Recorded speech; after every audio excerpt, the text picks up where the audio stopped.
Alrighty people, what is going on? My name is Joy Lucky and welcome to my third DLC concept for Dark Deception Monsters and Mortals. Don't worry, I won't be speaking like that, I will save you the cringe. Of course, as always, I'm using my beautiful Microsoft PowerPoint which all YouTubers use. I'm sick. Help me. Cough. Anyway, yep, so at dead of night, I forgot to put a capital D, but I don't care because I'm savage. Extreme. I'm joking. I'm the cringiest person alive. But anyway, at dead of night, in my opinion, a very, very, very unique game. I believe it was last year it came out. I think it was last year. Was it this year? I can't actually remember if it was this year or last year it came out. If it was this year, then I'll already say one of my favourite games of the year by far. At Dead of Night is such a unique game. I really, really, really like it. And I was like, I've even asked this in a Q&A before. Asked Vince about if it's possible that this game would ever be able to cross over with Eminem. And he said, possibility. But I'm here to clean up for you, Vince. Just I'm here for you, buddy. Here for you, my guy. So, let's jump right into the At Dead of Night DLC. So let's start off with the lore. The Seaview Hotel is the location of the game. I will be reading through this like most of you at least know the basics of the game. I don't want to be talking about the game for too much. I kind of want to jump straight into the map and the characters.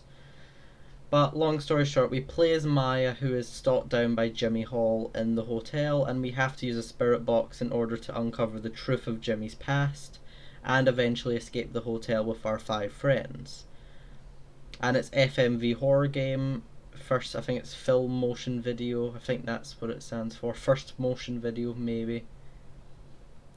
But either way, an amazing game, very unique and very, very, very fun from what I've seen. I've seen a lot of Let's Plays of it. But long story short, yeah. This DLC is very unique and will make sure to fit the live action terror while also adding a fun new expansion to the ever growing roster of Dark Deception Monsters and Mortals. I've typed a lot of stuff on the screen if you want to read it, but I will be talking through it quite quickly, so feel free to pause if you want. But without further ado, let's jump straight into what is included in the DLC. 3 new characters, Jimmy Hall, who will be our monster, and then Maya and Harvey, who will be mortals. Yes, we actually have more mortals than monsters this time. Starting to try and balance out the sides. There will be a new map, which I've just called Horror Heights, because I think that's alright. That is kind of... I had a bit of trouble. Originally I had Horror Hotel, but I thought like that's just too easy, you know, like everybody would be like, I just thought Horror Heights, because the hotel's like quite big, you know, it's like multiple floors, so I thought Horror Heights actually kind of sounded cool. Agree to disagree, you can disagree if you want. The trap time will be in the form of angry spirits, and the boss will be the Great Hugo. I love this map idea, and I hope you guys will too. I've made it very, very different to the other maps while also trying to keep it somewhat same as Silent Hill map, so it's a very unique map. Anyway, without further ado, let us jump straight into the characters, starting with Jimmy Hall, Hugo Punch, Jimmy. Of course, yes, all of you fans that actually know the story know that it's not actually Jimmy Hall who is the villain, it's actually his father, Hugo Hall, who has taken over Jimmy, or Hugo Punch, which is his comedy act. But for this, we're just going to say Jimmy Hall is the monster. Jimmy Hall, as we've seen throughout the game, will carry about his bat, which will be his weapon. His light attack will be that he does a quick strike to the side, and for his heavy attack he'll do what his jump scare animation, and he'll pretty much like bonk you on the head. So he'll whack you on the head with the bat for the heavy, just like his jump scare animation. His ultimate ability is also going to be very unique, as it is going to help out with monsters who struggle in maze escapes, because the mortals somehow usually are actually better than monsters, and sometimes you have better hitboxes than monsters, which is ridiculous. Miss the beta, where monsters didn't need to, you know, get bullied by immortals, and they had lots of health to make up for that. So Jimmy Hall has a very unique ultimate which will help him fight off these mortals, and that's why I've decided to make him a support type. Also because Jimmy himself is actually very fast in the game. I believe he's not faster than you, but he is fast. Like, if he will catch you, he can catch you very quickly, so you need to make sure you're always on the move. So for his skins, his default skin is the one on the right. It is the Hugo Punch skin, which everybody knows. And I thought what would be cool for his other skin is actually Jimmy Hall himself, wearing the hat, the hair, and the you know, the suit, which we see at in the intro cutscene to the game. And I thought that would be really cool as a rare skin, most likely. Now, his ultimate ability, which is in my opinion, his favorite line in the game, which is "I'm in charge." Long story short, Jimmy decreases the stats of all enemies by 25% for 10 seconds. This includes damage, attack speed, movement speed, and health, all of which are reduced by 25%. And Jimmy himself gains a 25% boost to his damage, attack speed, movement speed, and health as well. Basically turning Jimmy from a support to a power type for a short period of time that can still run fast. Plus 25 to his movement speed, basically turning Jimmy into a freaking hulking terror for 10 seconds, making Jimmy the dominant presence. So even though you've got like power monsters and stuff on Char Mayhems, Jimmy will still be the strongest on the map. Even stronger than Powers as well for the duration of this. He has a support, so remember his light attack deals 22 damage and his heavy deals 44. This will help that a lot. So his heavy attack deals 44, so he'll get 11 extra, so what's that, 55? So his heavy will deal 55 damage, which is quite nice. I hope I did that right. I did do that right, didn't I? Yeah, 55, that's right. And since he's a support, he'll probably have the same speed as Agatha as well. Anyway, characters, we've got Maya, an innocent student who's in town for the music festival. However, after booking to see View, she is thrown into an overnight Easter egg hunt of finding out Jimmy's past.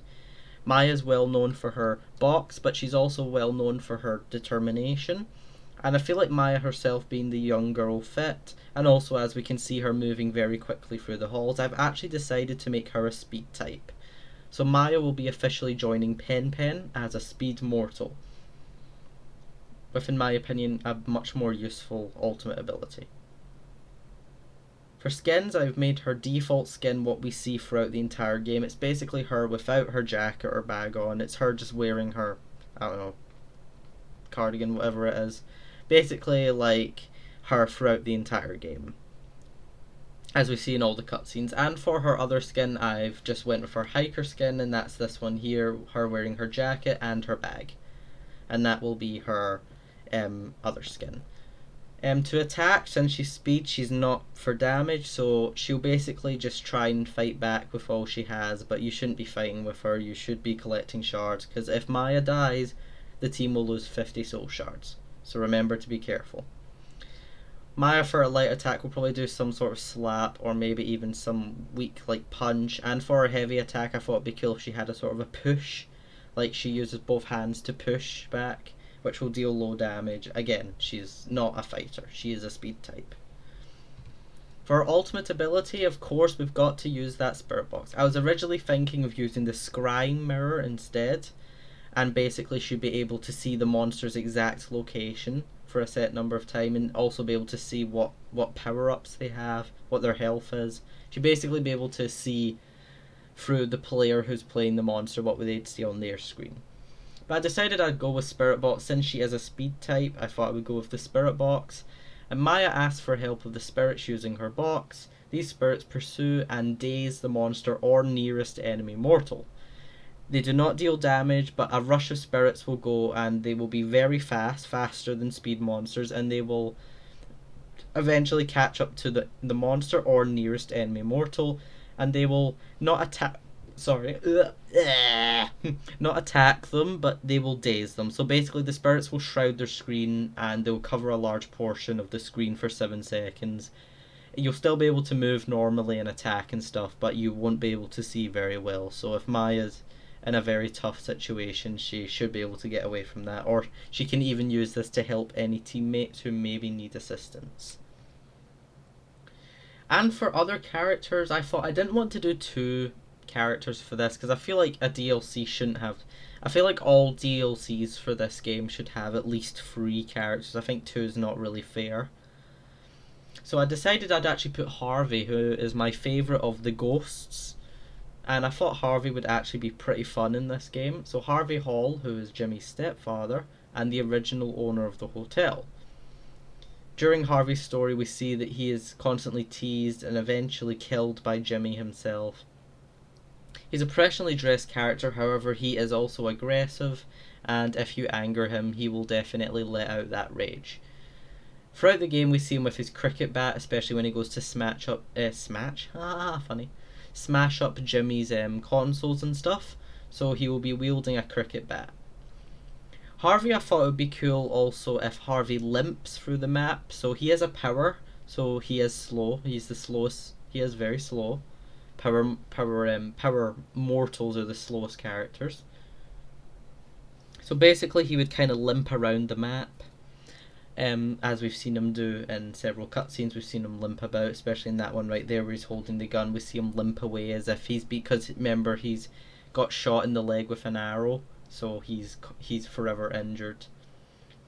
But yeah, he's also been seen holding a gun, and I don't want a Sybil Bennett of the power class because I think that is just terrible. Imagine Sybil Bennett dealing 50 damage on her heavy. Hell no. But he will use his gun as ultimate ability. For his default, he's just wearing his shirt and his tie. I know that I could not find any good pictures of Harvey, so I just took the one from the fandom. And I thought for his other skin we'd do his proprietor. I can't say that word. His owner skin. Basically, it's him with his brown jacket on, as we see him at the start of his story. We see him with his brown coat on and stuff. His much more professional looking skin. For his ultimate ability, I've just called it Get Back. And basically, Harvey pulls out his handgun and fires a shot. Very similar to Sybil's Incapacitate, similar sort of range. The bullet deals no damage, but it will apply Injure on the enemy for 5 seconds. And Injure is the enemy will limp, meaning they can move, but every now and then they'll stop and they'll limp. They still move at the same speed, but they'll move for a second and then they'll stop, and then they'll move again. They're limping. And the also injured enemies lose 5 health a second. So he has a power type. He deals 25 damage on his ultimate to anyone, which is still decent, but he has a power, so he makes up for that in his heavy attack if you are going to use him offensively. In my opinion, Harvey is the best mortal for offense. However, you could argue Vince or Borisov is better. Up to you. Now, the map. Sorry, they're a bit blurry. I'm terribly sorry about that. The map, Horror Heights, I made this unique. We have monkey business, so of course we had to change up the map a bit.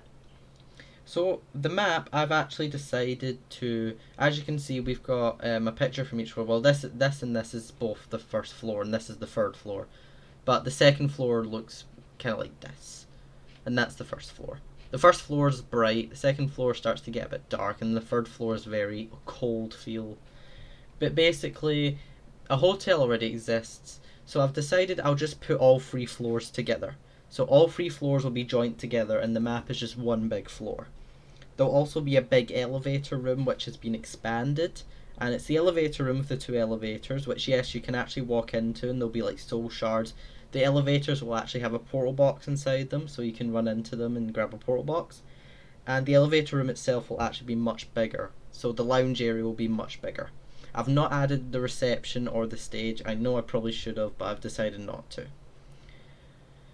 Trap time will be Angry Spirits. When Trap time activates, 10 blue spirits, I think 10's reasonable, will spawn on the map, and they will be based on patrol routes, so some will turn corners or some will just go in a straight line back and forth. Unlike the air screamers, they do not pursue enemies that enter their territory. However, if you walk into a certain radius of them, or you walk into them without paying attention, you will suffer the consequences, and they will inflict 3 seconds of burn damage. Burn damage is 25 damage, and 25 damage a second. So if you are clumsy enough to walk into them, you will suffer 75 damage in total.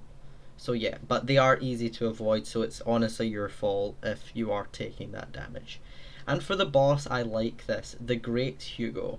there's a cutscene about midway through the game where we get introduced to the Great Hugo, which is Jimmy's act. And basically, in that cutscene, we see that it's very intergalactic. Like the whole stage turns to like a space theme. It looks really cool. It's actually my favorite scene in the game. The Great Hugo. I absolutely love that scene. And I thought, similar to Silent Hill, the map could change for the boss. So when boss time activates, the hotel will start to suffer this galactic look. Eventually, the entire halls will turn into this space-like aura, and it'll feel like you're running about in space. Of course, that means visibility will be reduced. I think that's quite obvious. And then you will see the shadow of the Great Hugo, which again you see in the cutscene. And basically, when you see that shadow, either turn a corner or get away from him, because he will start sending surges of lightning down the hall. If they hit you, they will deal 75 damage, so be careful. However, you can avoid them. There will be two Great Hugos at once. They will spawn in different corridors. They'll start in the long corridors and they'll start to make their way into the map, so they actually do have a pattern. So that means you can easily avoid the Great Hugo. But of course, if this is Maze Escape and you're mortal, the monster can use that to their advantage, and they can force you into an area where most likely Hugo will be able to pick you off. And there we go, guys. At Dead of Night, in my opinion, a very, very hidden gem. Even though big YouTubers like Markiplier and everything have played through it and have loved it, I still think this game deserves a lot more love.